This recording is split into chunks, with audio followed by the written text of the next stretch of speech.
Good morning and namaste from Durbar Square, Kathmandu, Nepal.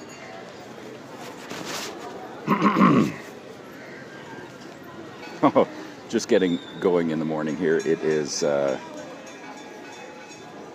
8:30 here in the center of Kathmandu, and I'm on top of the Majudawal temple, or was once the Majudawal temple, or the hippie temple.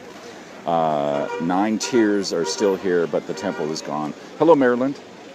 Hi, give me a shout out where you are in the world. I will try to say hi to you through this cracked glass of my iPhone 6 Plus. And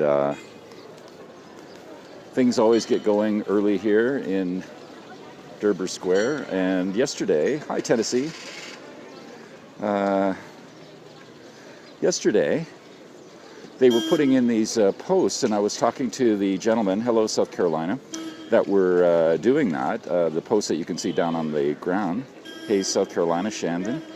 And they are getting ready for diverting people, traffic, to start reconstruction, rebuilding of Durbar Square. This is the Gadi Batak that you're looking at across the way. It's the newest building in the square. It was the most recent building erected around 1910, and it's modeled after a famous a museum, I believe, in London, England. Chicago hopes you can find an Apple store. Yeah, well, either I'll do it in Mumbai or when I get back to when I'm in Taiwan. Is really easy to get that done there, but maybe Mumbai. But yeah, I'll get this done. It's just actually I've never cracked the glass on an iPhone before, and I've had iPhones for years. And it's really frustrating, I have to tell you, trying to read through the cracks. But anyways, that's a first world problem. There's bigger problems out there for sure. Did I shake a bit yesterday? Yes, we could feel the earthquake. I was in Bhaktapur, which is about an hour's drive out of Kathmandu. And yeah, I was standing in Potter's Square there. The replay is still available, by the way, on Periscope. And all of a sudden, some people started running out from their houses saying, earthquake, earthquake. And a couple of guys pointed up, and you could see the spire on a temple kind of going back and forth, and the window frames shaking a little bit. Yeah, it was scary. It turned out to be a 5. And actually, the guys that were there kind of really called it, because I guess they've experienced so many aftershocks and earthquakes now that they've gotten pretty used to the feel of the strength of these earthquakes. And my friend Derek Cowan, who's up raising money in Sindapalchuk right now, was at the center of the earthquake, so he could really feel it up there. So this is my last day here in Kathmandu. I'm going to go back, pack, and head to Mumbai, India this afternoon. And yes, this is Kathmandu, Nepal. This is Durbar Square, or Basantapur Square in Kathmandu. And some of the buildings you're looking at here that were destroyed during the earthquakes this year. And hey, how are you? Thanks for joining.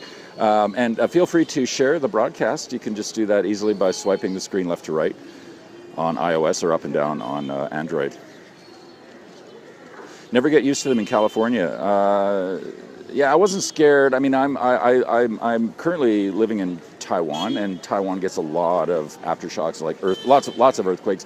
So I'm used to it. Hey, Jerome. So I'm used to the earthquakes there. So actually, when I first got here on May 12th, after the big one, I was the only person in my hotel that stayed in my room after a couple of big aftershocks in the middle of the night. And it's not because I'm brave or anything like that. It's just because I'm used to it. So, so you can see that there's buildings that were destroyed in the earthquake, and still many standing. And that one there in the background, you can see the pagoda style, the Nuwari architecture. Hello, Toronto. Kind of exciting as long as no one gets hurt. Yeah, people are pretty scared. I mean, the trauma that they've suffered has been immense this year. So when they feel those, it really does scare people. And somebody I know that has a little shop in that square I was at in Bhaktapur yesterday took me into her home and showed me her home. And I mean, what these people are, what the kind of conditions that these people are living under right now are just absolutely incredible that they can do it, and but they really do need our help for sure. Hello, Mexico. Hola, Mexico. Thanks for joining, and thanks for sharing. Everybody, thank you so much for sharing with your followers. Is it cold there, Jerome? Is it, man? Well, I've got a down jacket on now, but pretty much in a half hour I could take it off, or an hour here in Kathmandu. It actually got quite hot yesterday. It felt quite hot. I think it was about 23, 24 here in the daytime. But because we're fairly high in elevation, we're about 1,500 meters high here. As soon as the sun drops, it gets quite chilly, and it's been kind of cold in Kathmandu the last few days. And sorry, I missed your comment about the snake.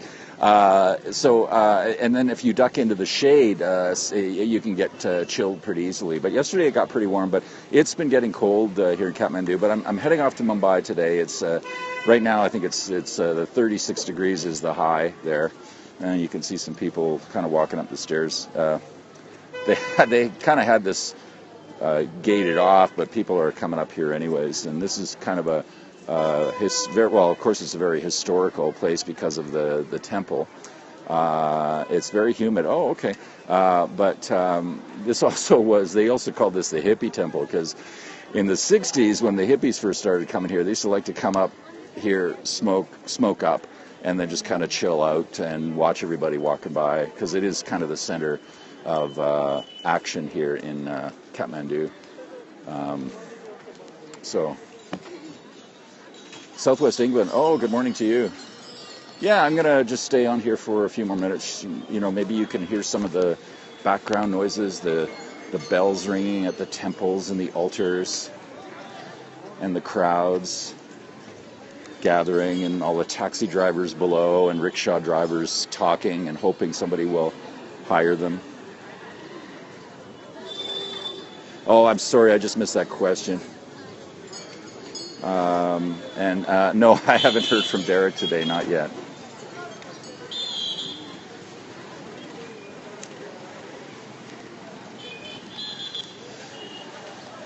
So just a last look here before I leave Nepal. Yeah, but they will rebuild these temples, and people go to temples that are rebuilt all the time, and people should not think that it's not going to be the same, because if you go to Japan, if you go to Tokyo, most of those temples were, they have a history of hundreds and hundreds of years, but they were rebuilt in the 60s, the 50s, some even later, and same thing with Kyoto. Kyoto has a lot of old temples, but they have ones that were rebuilt, not that long ago. So, I mean, it's like most anywhere in the world, things get destroyed and they get rebuilt.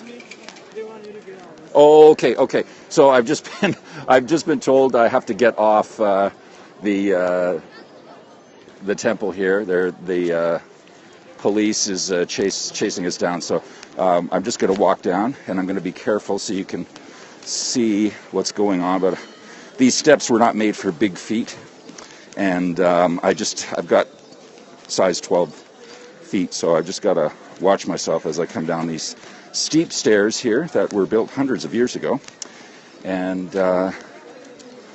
get over this little gate here. And well, at least we got a view for a bit. Yeah, got to get a shot of Durbar Square, a bird's eye view, and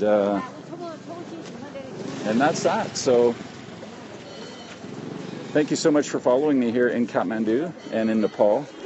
And please follow me on Facebook, Far East Adventure Travel, and Far East Adventure Travel Nepal. And I just uploaded a new podcast last night about a little walking adventure I did recently to Swayambuna, the monkey temple here in Kathmandu. So I hope you'll check that out. Oh, thank you so much. And you can go to my website to see that, FarEastAdvTravl.com, or you can subscribe to my podcast. Thanks, Russ.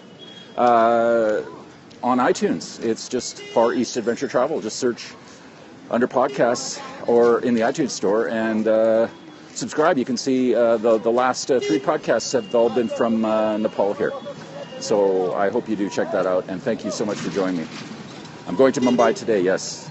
So it will take me maybe a day or two before I can start scoping from Mumbai, and then I hope you join me from there and in South India, where I will be for the next little while. Thank you so much. You're welcome.